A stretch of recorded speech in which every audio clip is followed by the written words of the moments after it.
നമ്മുടെ മമ്മൂക്ക ഒരു ബിരിയാണി പ്രിയനാണെന്ന് നമുക്ക് എല്ലാവർക്കും അറിയാം.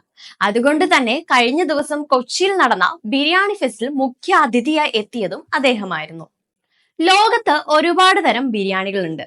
കുറെയൊക്കെ താൻ കഴിച്ചിട്ടുള്ളതാണെന്നും ഭാര്യ ഉണ്ടാക്കുന്നത് മറ്റൊരു തരം ബിരിയാണിയാണെന്നും ഫെസ്റ്റിവലിൽ പങ്കെടുത്ത് മമ്മൂക്ക ഉണ്ടാക്കുന്നത് മാത്രമല്ല നല്ലത്, കണ്ടുപിടിക്കാനുള്ളതും പ്രയാസകരമായ ഒരു കാര്യമാണെന്നും മമ്മൂട്ടി. ഇതിനകം തന്നെ മമ്മൂട്ടിയുടെ ഈ ഒരു വീഡിയോ വൈറലായി കഴിഞ്ഞിട്ടുണ്ട്.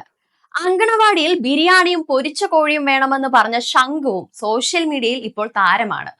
ശംഖുവും മാതാപിതാക്കളും ബിരിയാണി ഫെസ്റ്റിൽ പങ്കെടുക്കുവാൻ എത്തിയിരുന്നു. ബിർണാണി എന്ന് പറഞ്ഞായിരുന്നു മമ്മൂട്ടി ശംഖുവിനോട് സംസാരിച്ചു തുടങ്ങിയത്.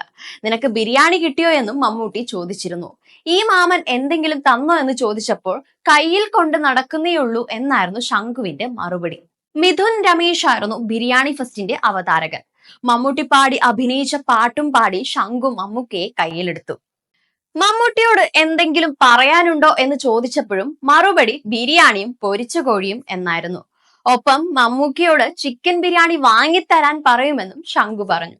മമ്മൂക്കയുടെ സിനിമയെ കുറിച്ച് ചോദിച്ചപ്പോൾ അതെനിക്ക് അറിഞ്ഞൂടാ എന്നും ശംഖു.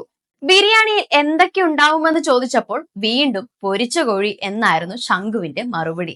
നമ്മൾ പഠിക്കുന്ന കാലഘട്ടത്തിൽ ബിരിയാണിയൊന്നും ഇല്ലാത്തതിന്റെ വിഷമമുണ്ടെന്നും വിദേശത്തുള്ള തനിക്ക് ശംഖുവിന്റെ എല്ലാ വീഡിയോകളും അയച്ചു തരാറുണ്ടെന്നും താനാണ് അത് ഇൻസ്റ്റഗ്രാമിൽ പോസ്റ്റ് ചെയ്യാറുള്ളതെന്നും ശംഖുവിന്റെ അച്ഛൻ.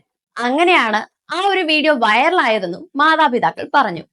ഇനി എന്തായാലും ബിരിയാണിയുടെ ബ്രാൻഡ് അംബാസിഡറായി ശംഖുവിന് ഷൈൻ ചെയ്യാമെന്നും അവതാരകൻ മറുപടിയും പറഞ്ഞു. എന്തായാലും ഇപ്പോൾ സോഷ്യൽ മീഡിയയിൽ വൈറലാകുകയാണ് ഈ ബിരിയാണി കഥയും ഇതിലെ നായകന്മാരും.